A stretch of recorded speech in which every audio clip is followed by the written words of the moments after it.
последние сутки в Северной Осетии зафиксировано больше 30 случаев заражения новой коронавирусной инфекцией. Здравствуйте! В эфире новости, в студии Генриетта Албегова, и коротко о главных темах выпуска.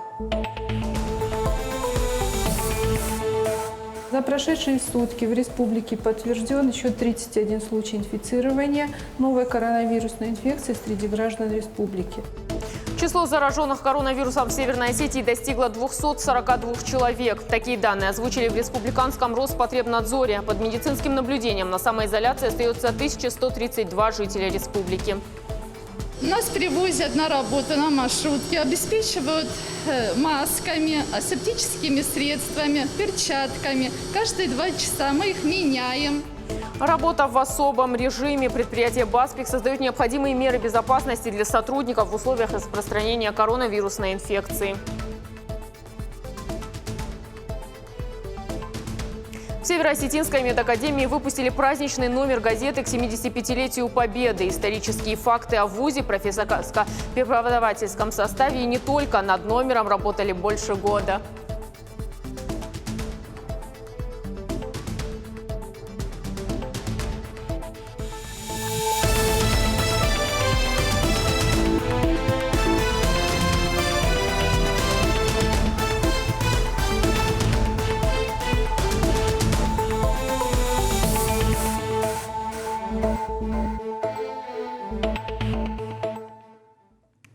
В Северной Осетии 242 человека с подтвержденным диагнозом COVID-19. Состояние пациентов от средней тяжести до тяжело больных.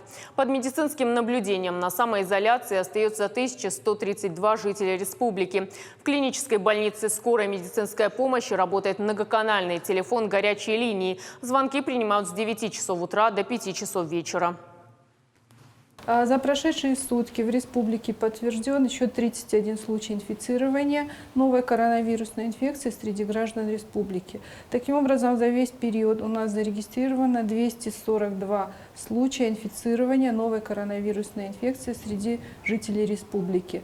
На сегодняшний день 75 человек проходят лечение в клинической больнице скорой помощи, 2 летальных исхода, 18 человек уже выздоровели и 147 человек находятся дома под медицинским наблюдением без клинических проявлений. Всего под медицинским наблюдением находится 1132 человека и снято с медицинского наблюдения 2100 человек уже на сегодняшний день.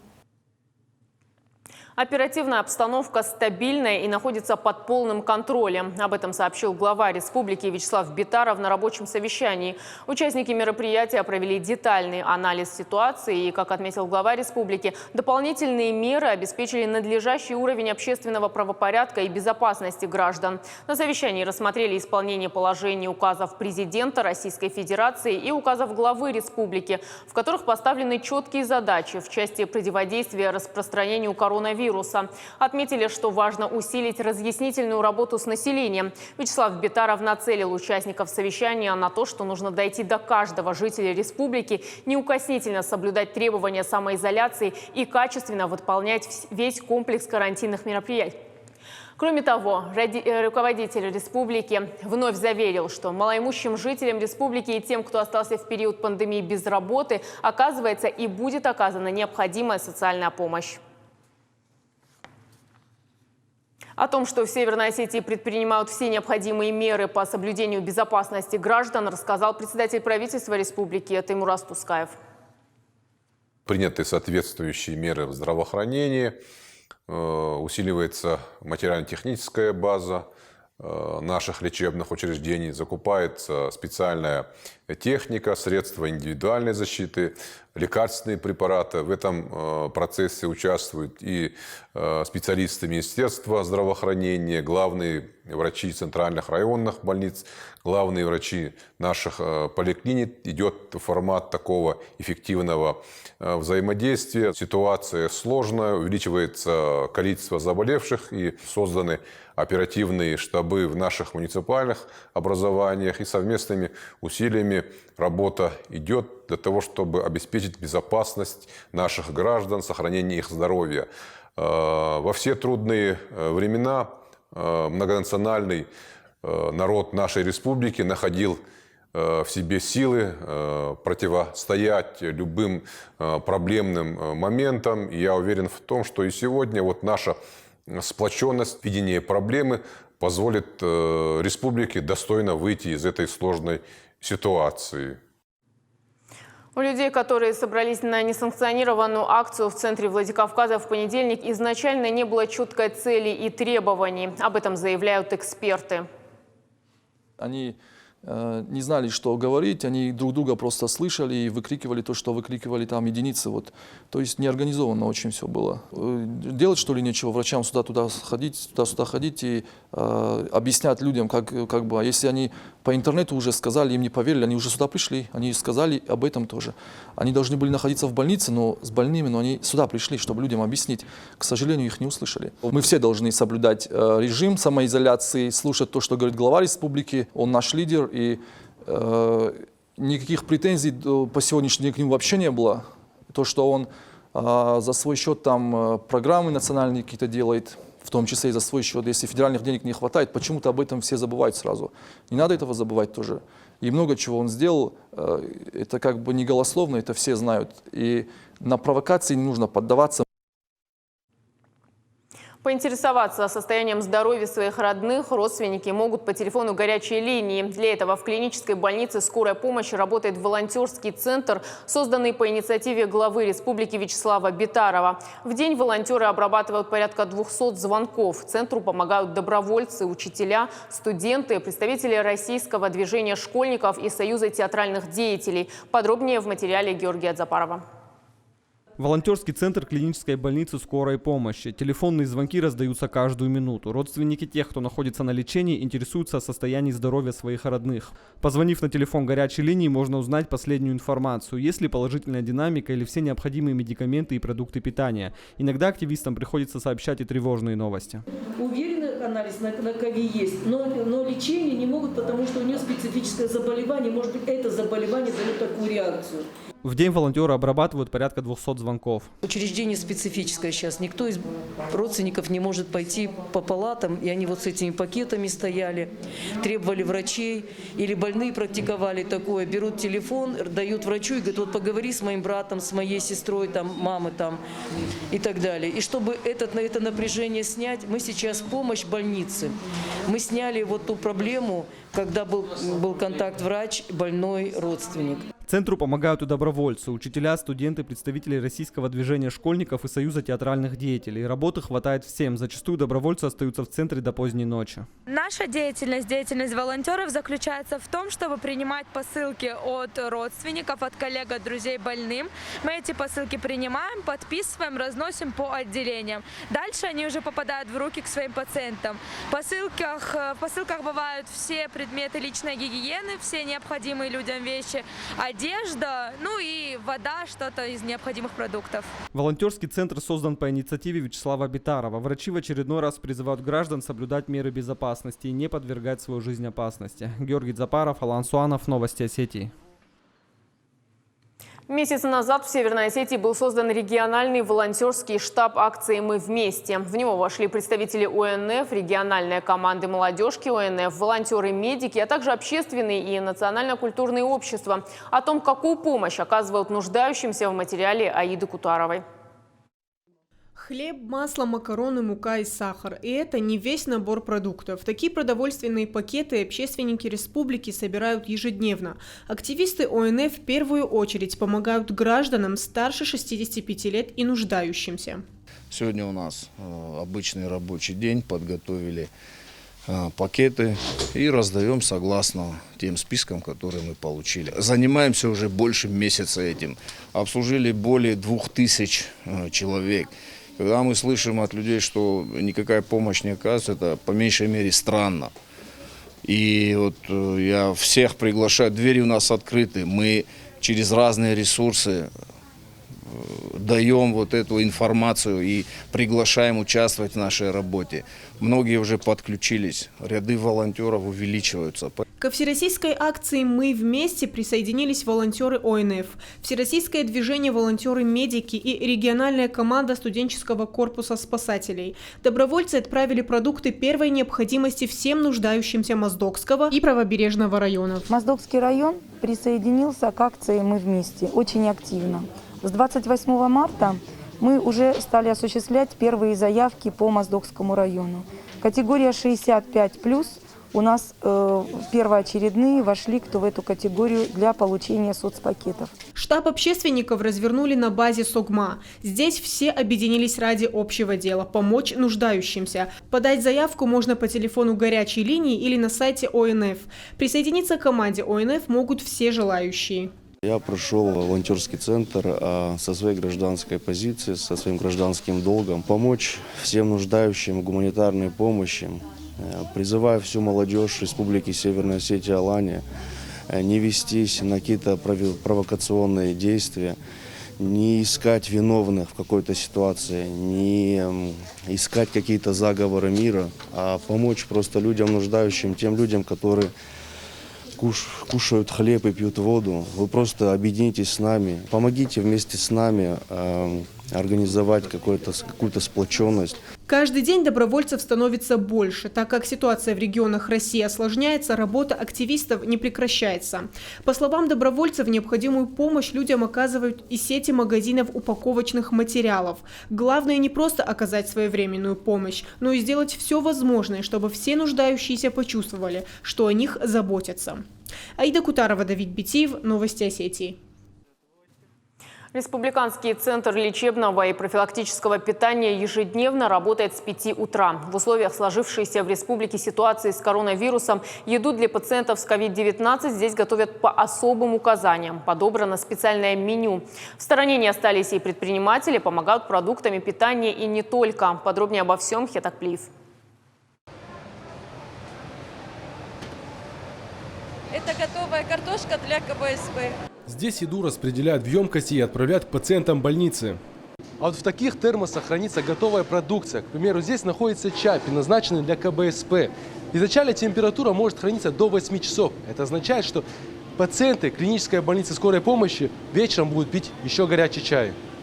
К работе здесь приступают в 5 утра, начинают готовить завтрак, и уже после этого еду доставляют в больницы. Республиканский центр лечебного и профилактического питания обеспечивает завтраками, обедами и ужинами все медучреждения Северной Осетии.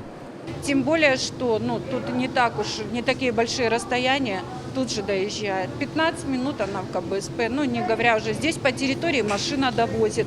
Особое внимание сейчас уделяют тем, кто заражен COVID-19. Для них подобрали специальное меню, добавили больше белка, чтобы укреплять иммунитет. Вы знаете, у нас как любят ветчины, там еще что-то. Нет, у нас работает штат, 7 диетсестер и 1 диетврач, которые составляют меню, именно то, что положено по рациону для больных, придерживаясь всех диет.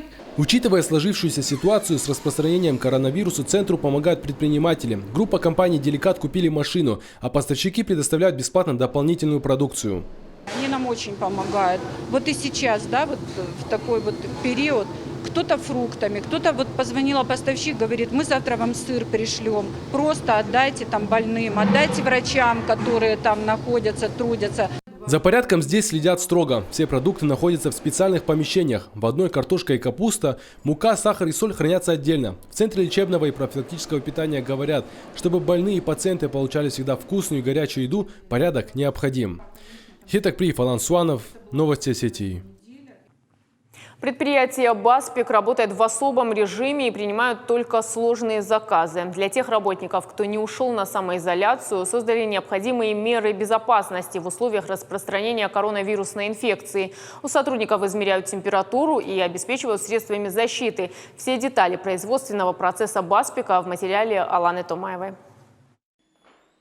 Контроль во Владикавказском технологическом центре «Баспик» с порога. Каждому измеряют температуру. Такие термометры есть во всех отделах предприятия. Предпринимаются все меры по недопущению возникновения и распространения коронавируса. Наше руководство обеспечило нас машиной. Нас привозят на работу на маршрутке, обеспечивают масками, асептическими средствами, перчатками. Каждые 2 часа мы их меняем, обрабатываем руки. Дезинфекция проходит во всех помещениях предприятия. Поставили кварцевые лампы, которые 2 раза в сутки мы их включаем. Перчатки по необходимости, конечно, спиртовые растворы, мыльные растворы. Все это обрабатывается, дезинфицируется постоянно. Столы у нас уборка каждые 2 часа проводится. То есть мы понимаем серьезность всей ситуации и адекватно на нее реагируем. В технологическом центре установили специальные приборы – ультрафиолетовые облучатели. На предприятии установили такие ионизаторы, их 10 штук, по несколько на каждом этаже в некоторых помещениях. Этот аппарат беспрерывно очищает и ионизирует воздух. В штате предприятия 300 человек. Сейчас Баспик выполняет только срочные заказы. На работу выходят 150 человек. Остальных отправили домой с сохранением заработной платы. 45 сотрудников – это люди старше 65 лет. Их обеспечили продуктовыми наборами. Мы работаем и, в общем-то, со всем миром. И когда в Западной Европе стало плохо, то нам, и в Великобритании, во Франции, в Германии сообщили, пока не шлите продукцию, а деньги уже не заплатили. Нам даже невозможно ее получить. Почта там не работает. А теперь вроде снова уже хорошо. Уже появились новые заказы, и мы эти заказы выполняем. Что касается здесь, в России, то при выполнении оборонзаказов, как сказал Владимир Владимирович Путин, при принятии всех необходимых мер надо выполнять. Поэтому наш основной поток, он и как шел, так и идет. Сколько еще предприятию предстоит работать в таком режиме, неизвестно. Но в технологическом центре готовы к любым изменениям. Главное – здоровье сотрудников. Алана Томаева, Александр Левченко. Новости Осетии.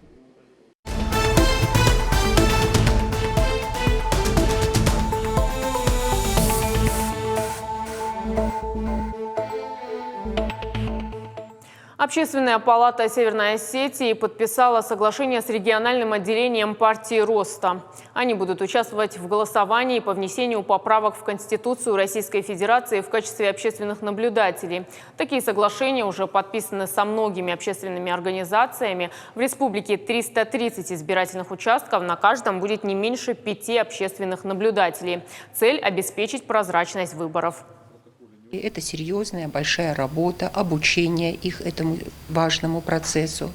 А далее, когда будет назначена дата голосования, в день голосования они также будут проводить это наблюдение. Цель одна – обеспечить, чтобы весь процесс голосования шел прозрачно, грамотно, конституционно, чтобы права граждан не были ни в чем ущемлены. Поэтому мы скрепили сегодня это соглашение своими подписями и в ближайшее время приступаем к подготовке наблюдателей и от этой партии. На 105-м году жизни скончался участник Великой Отечественной войны, заслуженный артист республики Валерий Зангиев. Когда началась война, Валерий Зангиев был призван в ряды Красной армии. На фронте он был практически с первых дней войны. С июня 1941 года по март 1942 воевал в составе 103-го стрелкового батальона. В 1942 году он был тяжело ранен. После долгого лечения в госпитале его демобилизовали по инвалидности домой, где начал работать актером Лагерского театра, а затем руководителем ансамбля песни и пляски садонских шахтеров. За участие в Великой Отечественной войне награжден орденами Отечественной войны второй степени и Красной звезды. Более 10 медалями, в числе которых за оборону Кавказа, за победу над Германией, за боевые заслуги и медалью Жукова. Также был награжден медалями за доблестный труд. А в прошлом году указом главы Северной Осетии Валерий Зангиев награжден медалью во славу Осетии. К 75-летию Великой Победы в Северо-Осетинской медакадемии выпустили праздничный номер газеты «Вести Согма». В нем собрали исторические факты о вузе со дня его основания, а также статьи о профессорско-преподавательском составе. Есть материалы о выпускниках и жизни нынешних студентов. Тираж номера составляет 300 экземпляров. По словам ректора медакадемии Олега Ремезова, работали над ним больше года. Выпустили праздничный номер в рамках мероприятий по подготовке и проведению 75-й годовщины Победы. Достаточно сказать, что медицинская академия была открыта в 1939 году, и уже в 1941 году досрочно выпустилось 70 врачей. Всего из наших выпускников 300 человек попали на фронт и оказывали медицинскую помощь, спасали наших раненых бойцов. Действительно, в те годы советская медицина продемонстрировала небывалую результативность. Практически 12 миллионов солдат и офицеров было снова возвращено в строй служить, то есть половина всего набора за 5 лет войны. Это была вся информация к этому часу. Более подробно с этими и другими новостями вы можете ознакомиться на нашем официальном сайте iristom.tv и на наших страницах в социальных сетях. Спасибо за внимание и оставайтесь дома.